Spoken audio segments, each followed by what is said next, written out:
I still think of that first semester sometimes, when the memory comes softly, uninvited.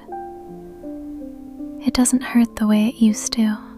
It just visits, like an old photograph left open on a desk. It was the first week of college when I first saw him, 3 rows ahead, laughing at something no one else found funny. I didn't think much of it then. I had no idea that laugh would become one of the sounds I missed most. We spoke for the first time outside the library, and the conversation lasted far longer than either of us admitted.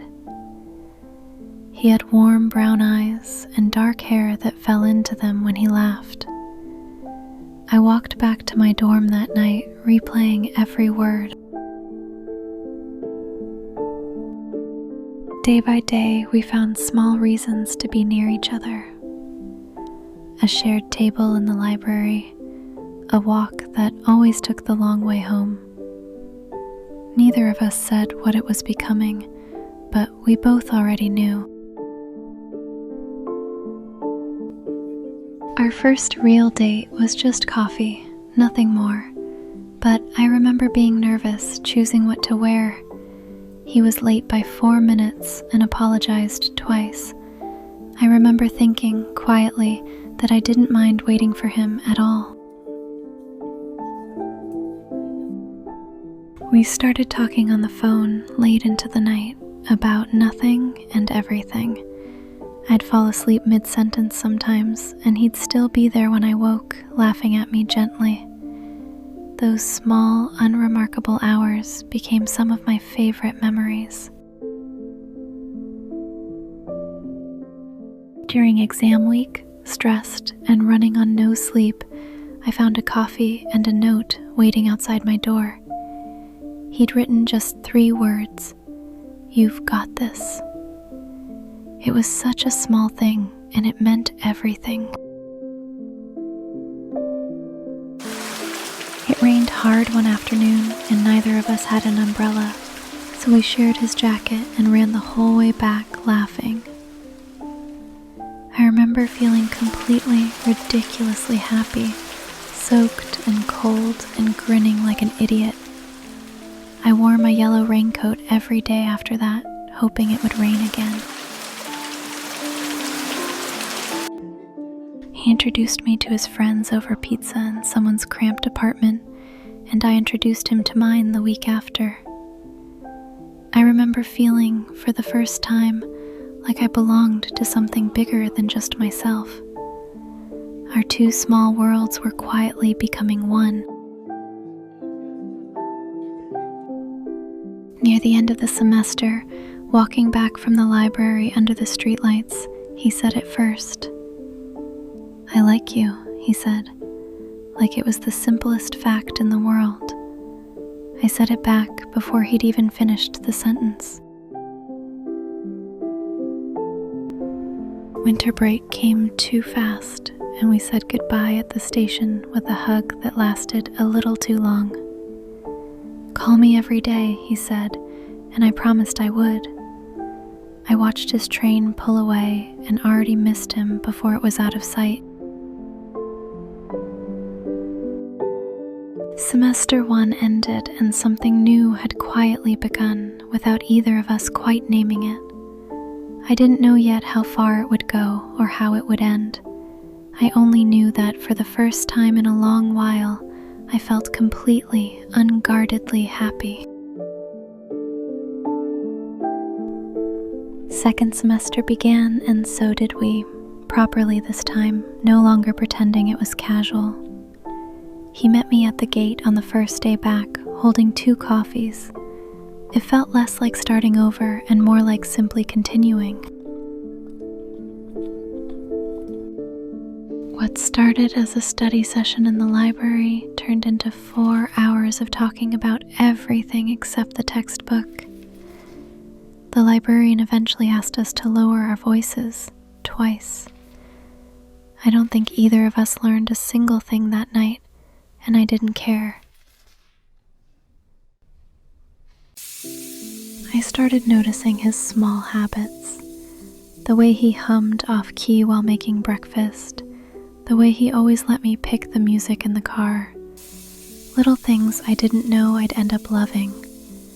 Little things I still sometimes catch myself missing.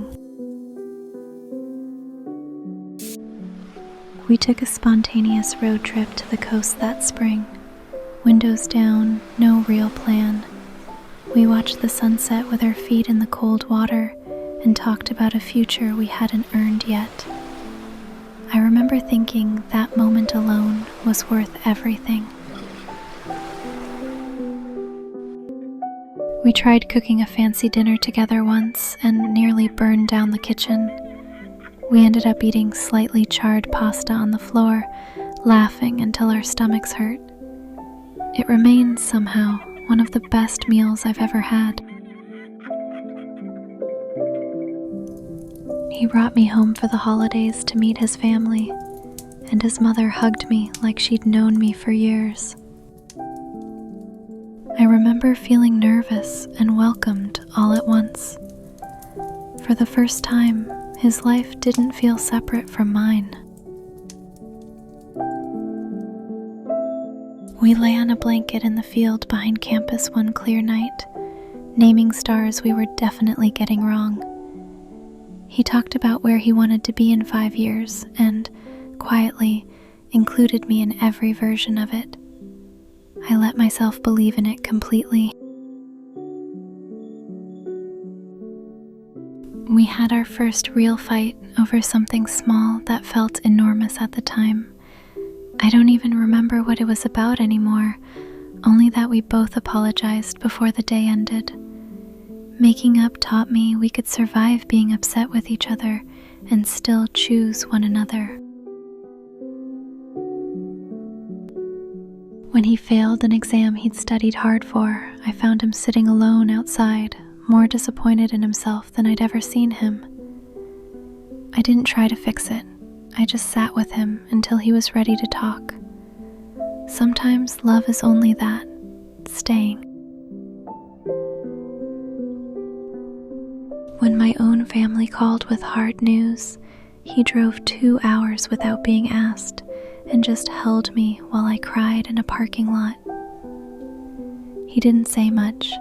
He didn't need to. I remember thinking, this is what it means to be truly taken care of. At a small campus festival, we danced badly in the rain to a song neither of us knew, not caring who was watching. Strangers cheered. I laughed so hard I could barely breathe. It's still one of the lightest, freest moments I've ever felt. He started leaving small notes tucked into the books he lent me, silly jokes or a single kind sentence. I kept every one of them in a shoebox under my bed. I still have that shoebox, though I haven't opened it in a long time. For our 1-year anniversary, he cooked dinner himself this time, candles and all, and it was somehow both terrible and perfect. We toasted with mismatched mugs because we'd broken the wine glasses earlier that week. I remember thinking I could do this every year, forever. We started talking about forever the way people do when they've never been burned before, easily, without fear.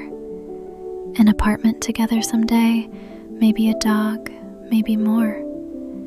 I let myself believe in every part of it, completely and without a single reservation. Slowly, almost too slowly to notice, his replies started coming later. Busy with work, he said, and I believed him because I wanted to. I told myself it was nothing. I was already starting to be wrong.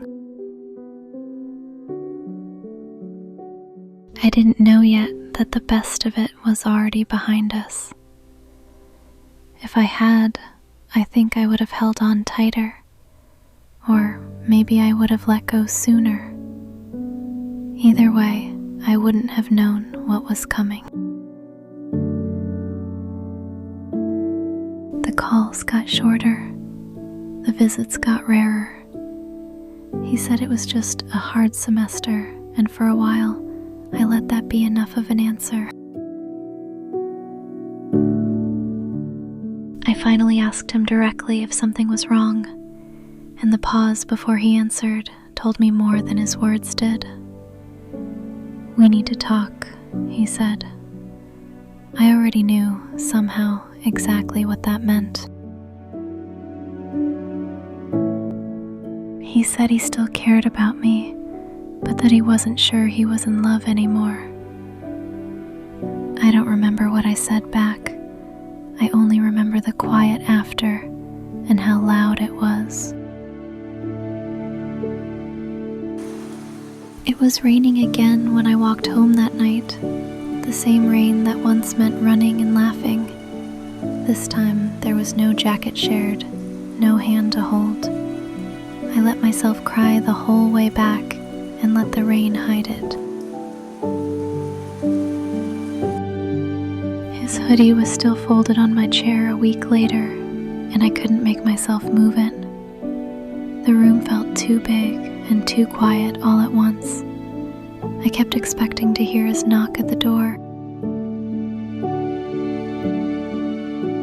There were nights I cried until I had nothing left, curled up under a blanket that didn't smell like him anymore.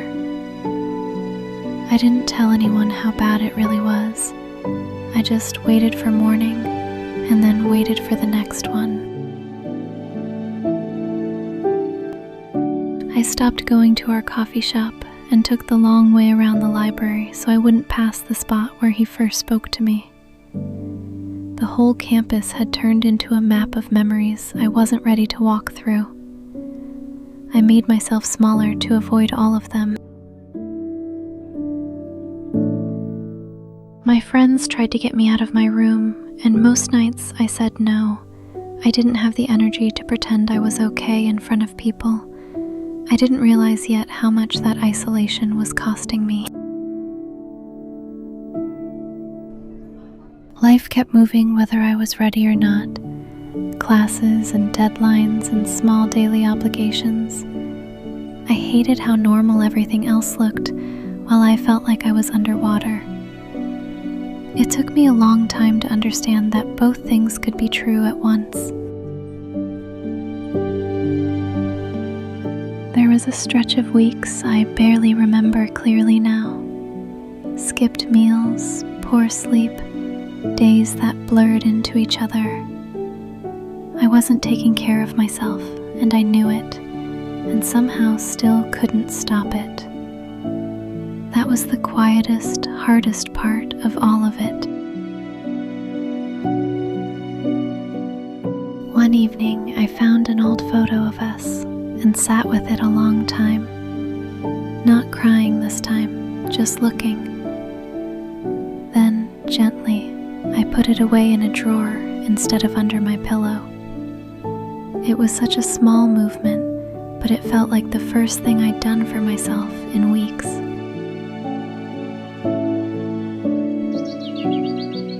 Grief doesn't leave all at once. It leaves in pieces, quietly, when you're not looking. I didn't notice the exact morning it started to lift, only that one day the light through my window felt like light again, and not just something to endure. One morning, without really deciding to, I got up early and went for a run before class. I wasn't trying to fix anything. I just wanted for 1 hour to feel like I was doing something instead of just surviving. The first run was awful, honestly. My lungs burned and I had to stop twice. But I finished it, and standing there catching my breath, I felt something I hadn't felt in months. Proud of myself for something small but entirely mine. I started writing things down, whatever was in my head, no matter how messy. It wasn't therapy exactly, but it helped me understand what I actually felt instead of just drowning in it. Some pages were angry, some were just sad. Slowly, some started to sound like hope. I started cooking proper meals again, small, colorful ones, just for myself. It sounds like nothing, but choosing to feed myself well felt like choosing to matter again. I ate at the table instead of hunched over my desk, and that alone felt like progress. I threw myself into an internship application I'd been too scared to try before, staying up late polishing every sentence. For once, the late nights were about building something for myself, not waiting for someone else's call. It felt strange and good to want something just for me.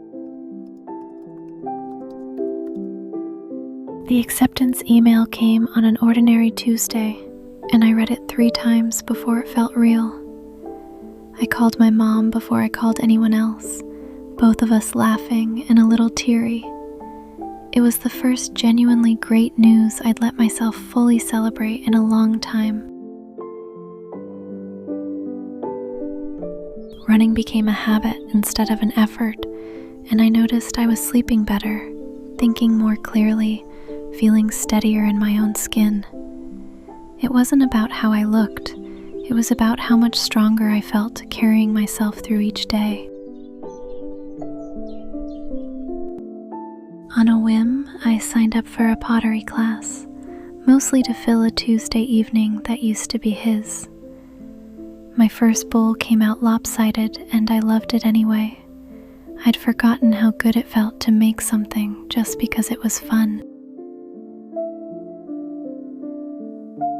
I cut my hair shorter than I ever had before, on impulse, and cried a little in the salon chair, though not from sadness this time. Looking in the mirror afterward, I almost didn't recognize myself in the best possible way. It felt like meeting someone new who happened to be me. My friends finally got me out for a proper night out, and for the first time in a long while, I laughed without any effort behind it. Somewhere between the music and the terrible karaoke, I realized I was actually simply having fun. It felt like waking up from a long nap. That summer, I took a short trip alone, something I never would have dared do a year before. Sitting in a cafe in a city where nobody knew my story, I felt wonderfully anonymous and completely free. I didn't need anyone's hand to hold to enjoy the view. Looking in the mirror one ordinary evening, I actually liked what I saw looking back at me.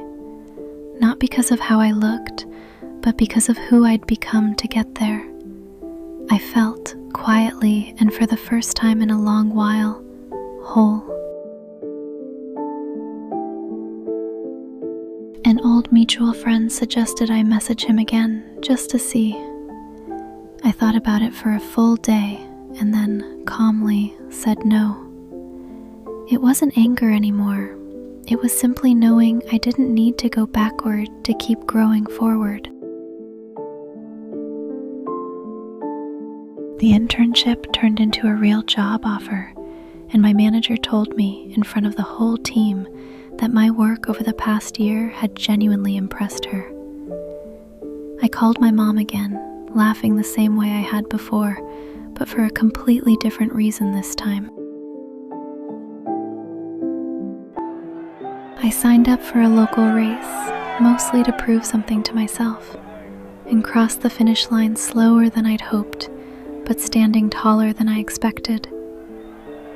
Nobody was there waiting for me at the end. I realized gladly that I didn't need anyone to be. I wasn't healing to forget him. I was healing to find myself again, the version of me that existed before I learned to shrink for someone else's comfort. By the time I noticed, she'd already come all the way back. These days, my life looks nothing like it did back then, and I mean that as the highest compliment I can give it. I have a job I actually love, a small apartment that's entirely mine, and mornings that belong only to me. My mornings still start with a run and a good coffee, a habit that outlasted the reason I first started it. It isn't about him anymore, and honestly hasn't been for a long time. It's just mine now, entirely. I've learned to enjoy my own company completely. A quiet evening with a book and tea. No urge to fill the silence with anyone else. It isn't loneliness anymore. It's just peace. And it took me a long time to be able to tell the difference. A close friend invited me to a small dinner party, insisting I'd like the company. I almost said no out of habit, and then, gently, reminded myself I don't do that anymore. I went with an open heart and no expectations at all. That's where I met him, by the kitchen counter, both of us reaching for the same serving spoon. He had an easy laugh and light sandy brown hair, and he made a genuinely terrible joke that somehow still made me laugh. There was no lightning bolt, just an easy, comfortable warmth. We ended up talking on the balcony for most of the evening, easy and unhurried, no performance to it at all. He asked good questions and actually listened to the answers. I didn't feel the need to impress him, which I realized later was exactly the point. We started meeting for coffee every week or so, never rushing to define it, never needing to. I liked that neither of us was in a hurry this time. Some things, I was learning, are better when they're allowed to grow slowly. What struck me most was how safe I felt around him. Not thrilled or breathless, just steady and respected. It didn't feel like falling. It felt like finally being able to stand still and simply be seen. He remembered a small offhand thing I'd mentioned weeks earlier and showed up with exactly that in hand, without making a fuss about it. It was such a small gesture, and it told me everything I needed to know about how closely he paid attention. Small, grounded things, I was learning, mattered more than grand ones. I introduced him to my friends over another crowded dinner table, nervous in a way I hadn't expected to be again. Afterward, my best friend just squeezed my hand and smiled. No words needed. I already knew what that smile meant. Walking home together one quiet evening, hand in hand, I had a small realization that caught me off guard. This time, it doesn't feel like falling. It feels like arriving somewhere I didn't know I'd been looking for. We cook together most weekends now, and nothing has ever burned. It's a small, ordinary kind of happiness, the kind I used to think only existed in the big, dramatic moments. I know better now. Sometimes I still think of him, my first love, and it doesn't ache anymore the way it once did. I'm grateful for what he taught me, even the painful parts, especially, maybe, the painful parts. I learned eventually that a heart that breaks gently still knows how to open again, wider and steadier than before. The first love taught me how to feel, The years after taught me how to heal, and this, right now, is teaching me how to simply, quietly be happy.